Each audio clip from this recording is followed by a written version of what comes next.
She is the current president of Parents as First Educators, a group that lobbies against Ontario's SexEd curriculum, among other things. And she joins me now live from Ottawa. Tanya, thanks for joining. So let's start here. Why the decision to make a run at such a high office right out of the gate? Can you collect the cash, and do you have time?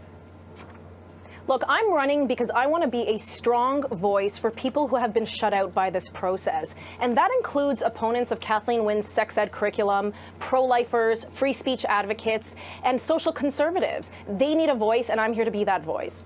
Now, you're the president of Parents as First Educators. The Liberals have been in power now for 14 years in leadership. Now, there's an expression, leadership is the liberation of talent. Would you, as the PC leader, liberate or delegate some of that responsibility back from big government to the parents? I mean, how much of it goes into the House when it comes to something like sex ed? Doesn't there need to be a balance?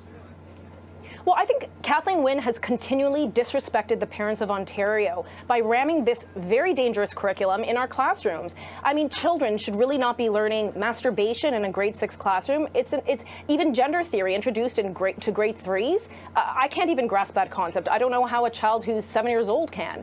So I think we need to scale it back, give parents back the power, and give families in Ontario the power. And Kathleen Wynne needs to back off.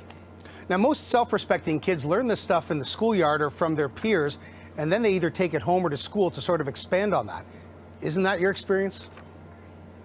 I don't remember the last time I heard a conversation about anal sex happening in the playground. If you could share one with me, great, because I don't know. But what I do know is that's being discussed in our classrooms, and most parents in Ontario have a big problem with that. All right, let's move on. The party right now that you're looking to lead is in what some people call a warlord status. There are fears that the far right could try and gaslight the whole thing. The leadership database was hacked, inflated membership numbers, questions now about the nomination process, maybe fraud, and on top of that, the whole Patrick Brown enigma. That is a hill to climb. Are you ready? Look, I'm the anti-establishment candidate. I'm against that elitism. I'm not for that. I'm just here to provide that strong voice for those who have been disenfranchised. Am I ready? Absolutely. I wouldn't have entered this race unless I was 100% ready. And I'm here. We're gaining traction. I have a lot of support, and we'll see what happens. Have you officially entered the race? I mean, are you ready to go? I've officially declared. We're gathering money, paperwork. The fee is $100,000. I'm gathering that. We're on our way. And within the next coming days, I'll get that straightened out. But I've officially declared as of 24 hours ago. Okay. Now, is this, in your estimation, a reckoning for the PC party? I mean, you know, you can look at it as crisis or opportunity, right? Look, grassroots conservatives have been long banging on the door to repeal this sex ed curriculum. Patrick Brown committed to scrapping it and then infamously flip-flopped. Parents are upset. Grassroots conservatives are upset about that flip-flop. There isn't a conservative, I think, who isn't. So we need to move on past that and reactivate our grassroots conservatives, and those include those parents who are ready and able.